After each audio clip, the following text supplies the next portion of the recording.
se creían superiores. Es por eso que nunca podían mostrar debilidad, aun cuando estaban en contra de sus propias leyes, utilizando drogas para mejorar sus habilidades. Desde Hitler tomando todo tipo de cócteles dopantes, al igual que los soldados, los cuales eran obligados a ingerirlas para soportar el estrés y la falta de sueño, volviéndolos en simples palabras, adictos. Desde la época de la República de Weimar, cuando la industria farmacéutica alemana estaba en pleno auge, el país era uno de los mayores exportadores de esta industria, ya que fabricaban el 40% de la producción mundial de morfina y lideraba el 80% del mercado nacional del derivado de hoja de coca.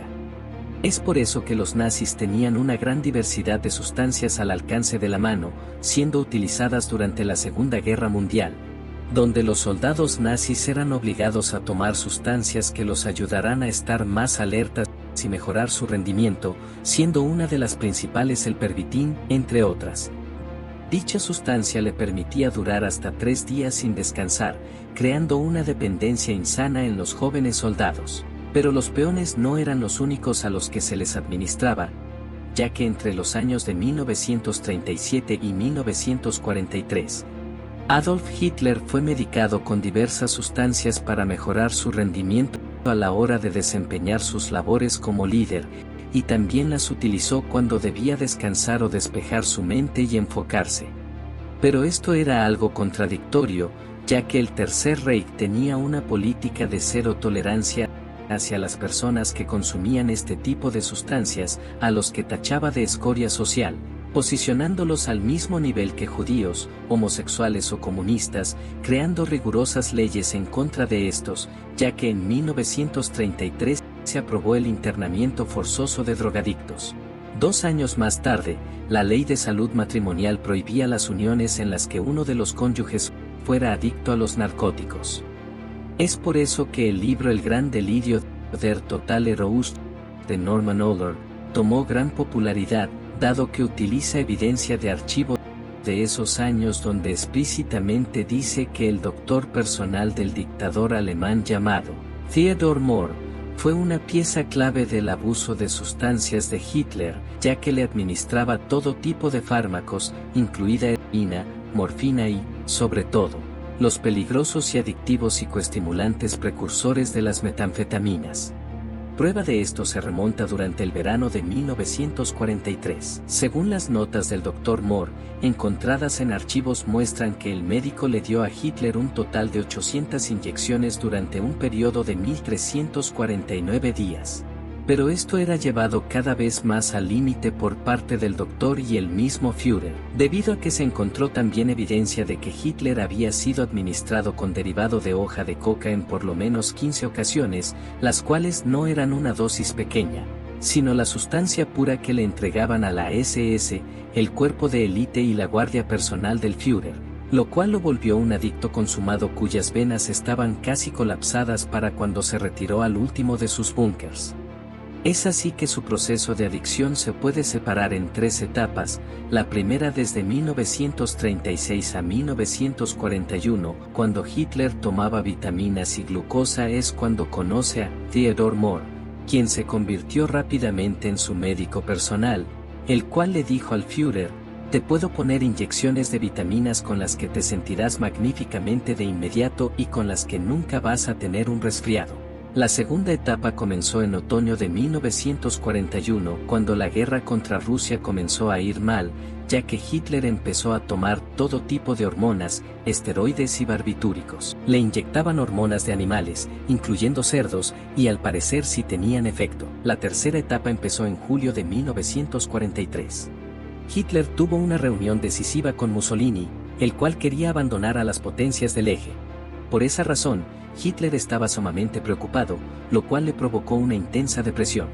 Ese día, el Dr. Mohr usó por primera vez una droga llamada Eukodal, un analgésico opioide semisintético, un derivado farmacéutico de la heroína, pero que producía un efecto de euforia mucho más potente. Para ser más exactos, el Eukodal que se desarrolló en esa Alemania es el medicamento que hoy en día se llama oxicodona, el cual ha sido causante de un alto índice de adicción en el mundo.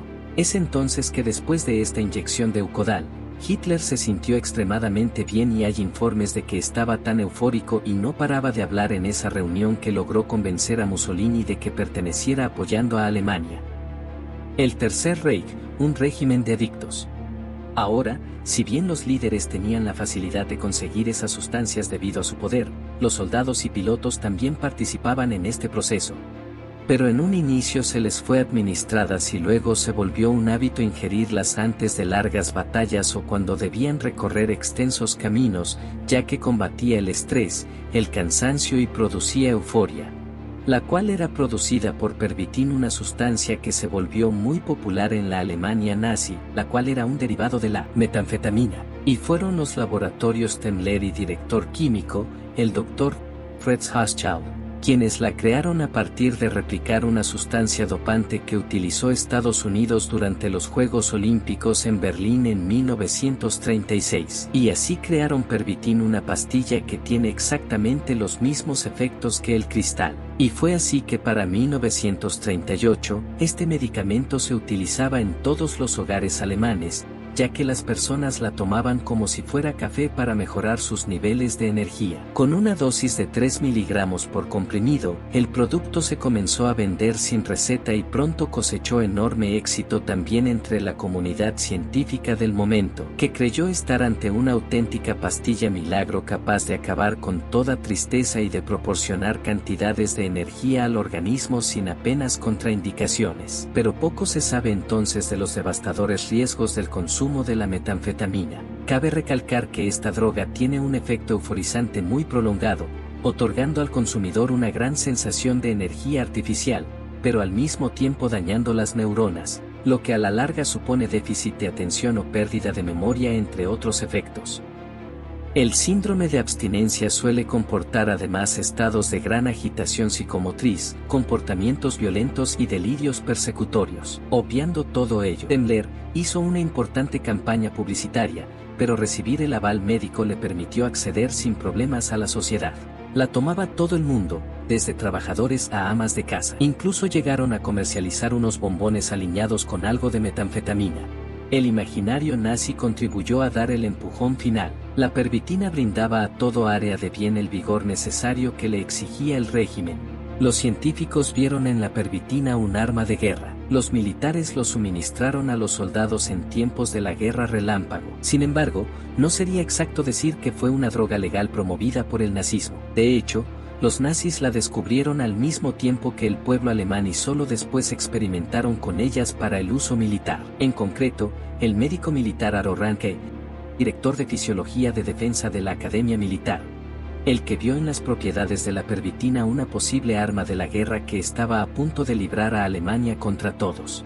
Ranke hizo un experimento con un grupo de soldados que hicieron de conejillos de indias. Los dividió en 3 grupos y les encomendó que resolvieran varios ejercicios matemáticos durante horas y horas.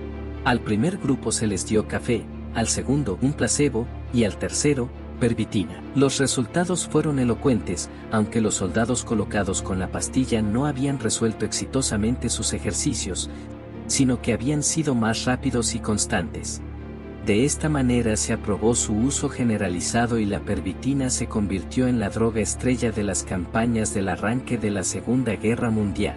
Y es así que Temmler suministró más de 35 millones de pastillas al ejército alemán, que las utilizó para las campañas de la llamada Guerra Relámpago, tanto en la invasión de Polonia como en las posteriores campañas. En el frente occidental, el efecto euforizante permitía a los soldados de las Fuerzas Armadas mantenerse despiertos y activos entre 2 y 3 días y los tanques alemanes avanzaban imperturbables y en gran parte gracias al consumo de la pervitina. El ejército alemán logró tomar París velozmente, producto de eso se creía que el ejército alemán era invencible.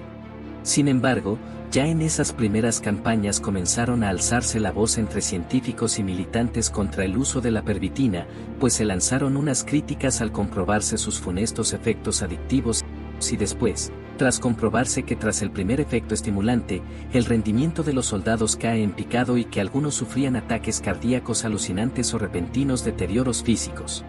La dependencia y necesidad de esta sustancia se ve reflejada en una carta que envió desde el frente de la guerra a sus padres el escritor y futuro premio Nobel, Heinrich, en 1939, en la que suplica que le envíen pervitin, que era la única arma con la que podía combatir a su principal enemigo, el sueño.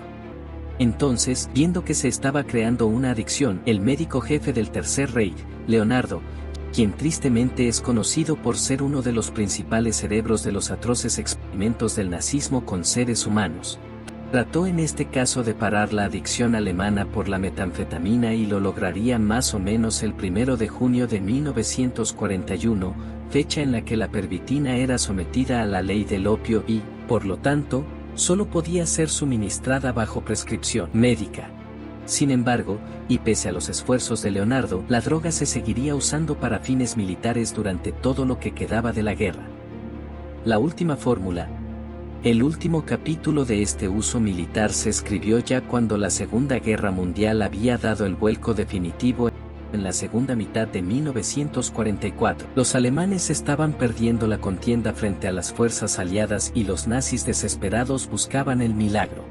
La rendición no estaba entre los perturbadores planes de Adolf Hitler, por lo que el ejército alemán trataba de encontrar una nueva arma invencible y algunos volvieron a confiar en la química. Entonces trataron de encontrar la mezcla perfecta, el doping definitivo que contribuyera al desesperado nuevo plan de los alemanes de tratar de vencer a los aliados por mar.